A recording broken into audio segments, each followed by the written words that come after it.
Hello hi friends, ಹೇಗಿದ್ದೀರಾ? ಚೆನ್ನಾಗಿದ್ದೀರಾ ಅಂದ್ಕೊತೀನಿ. ನಾನು ಕೂಡ ಚೆನ್ನಾಗಿದ್ದೀನಿ. ಇವತ್ತು ನಾನು ಮಾಡ್ಕೊತಾ ಇರೋದು ತರಕಾರಿ ತಾಲಿಪೀಠ ಮಾಡ್ಕೊತಾ ಇದ್ದೀನಿ. ಯಾವ ಥರ ಮಾಡ್ಕೊತೀನಿ ನೋಡ್ಕೊಳ್ಳೋಣ ಬನ್ನಿ. ತುಂಬಾ ಚೆನ್ನಾಗಿರುತ್ತೆ, ಆರೋಗ್ಯಕ್ಕೆ ತುಂಬಾ ಒಳ್ಳೆಯದು ಆ ರೆಸಿಪಿ. ಇದು ನೋಡ್ಕೊಳ್ಳೋಣ ಬನ್ನಿ. ಇವಾಗ ಮೊದಲಿಗೆ ಒಂದು ಎಲೆಕೋಸು ತೊಗೊಂಡ್ಬಿಟ್ಟು ಈ ಥರ ಕಟ್ ಮಾಡ್ಕೊತಾ ಇದ್ದೀನಿ ಮಧ್ಯಕ್ಕೆ. ಅದಾದ ನಂತರ ಅದನ್ನ ಚೆನ್ನಾಗಿ ತುರ್ಕೋಬೇಕು. ಒಂದು ಸೌತೆಕಾಯಿ ಹಾಕ್ಕೊತಾ ಇದ್ದೀನಿ, ಇಲ್ಲಿ ತೋರಿಸ್ತಾ ಇದ್ದೀನಿ ನೋಡಿ.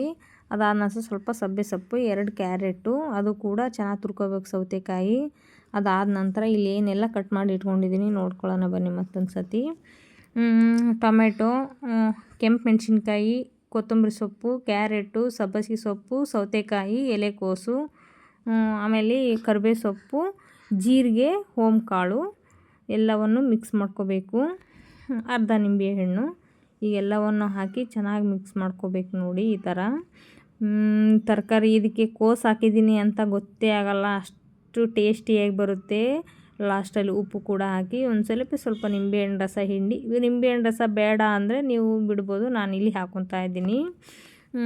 ತುಂಬಾ ಆರೋಗ್ಯಕ್ಕೆ ಒಳ್ಳೆಯದು. ಹಾಗಾಗಿ ಈ ಥರ ಮಾಡಿಕೊಟ್ರೆ ಮಕ್ಕಳು ಕೂಡ ತುಂಬಾ ಇಷ್ಟಪಟ್ಟು ತಿಂತಾರೆ. ಮನೆಯವ್ರು ಕೂಡ ಎಲೆಕೋಸು ತಿನ್ನಲ್ಲ ಅನ್ನೋರು ಕೂಡ ಈ ಥರ ಮಾಡಿಕೊಟ್ರೆ, ಎಲೆಕೋಸು ಹಾಕೀವಿ ಅಂತ ಗೊತ್ತೇ ಆಗೋಲ್ಲ. ನಮ್ಮ ಮನೇಲಿ ಎಲೆಕೋಸು ಯಾರೂ ತಿನ್ನಲ್ಲ, ಆದರೂ ನಾನು ಇವತ್ತು ಎಲೆಕೋಸು ಬಳಸಿಬಿಟ್ಟು ಮಾಡಿದ್ದೀನಲ್ವ, ಅವ್ರಿಗೆ ಗೊತ್ತೇ ಆಗಿಲ್ಲ. ಹಾಗಾಗಿ ತುಂಬಾ ಚೆನ್ನಾಗಿದೆ ಅಂತ ಹೇಳ್ತಾಯಿದ್ರು.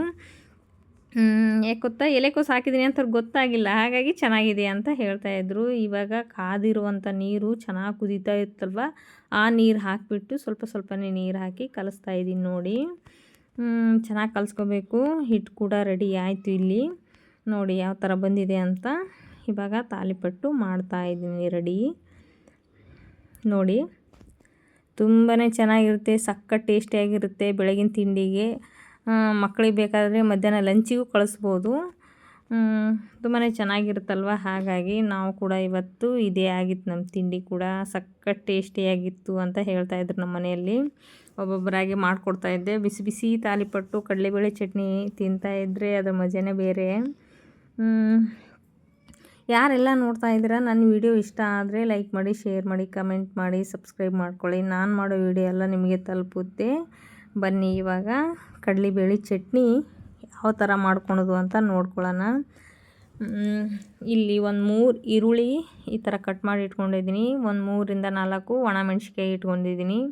ಕಡಲೆಬೇಳೆ, ಸ್ವಲ್ಪ ಹುಣಸೆಹಣ್ಣು, ಆಮೇಲೆ 1 ಟೊಮೆಟೊ, ಒಂದು 3 ಬೆಳ್ಳುಳ್ಳಿ ಕೂಡ ಬಿಡಿಸಿ ಇಟ್ಕೊಂಡಿದ್ದೀನಿ ನೋಡಿ. ಲಾಸ್ಟಲ್ಲಿ ತೋರಿಸ್ತಾ ಇದ್ದೀನಿ ಕೊತ್ತಂಬರಿ ಸೊಪ್ಪು.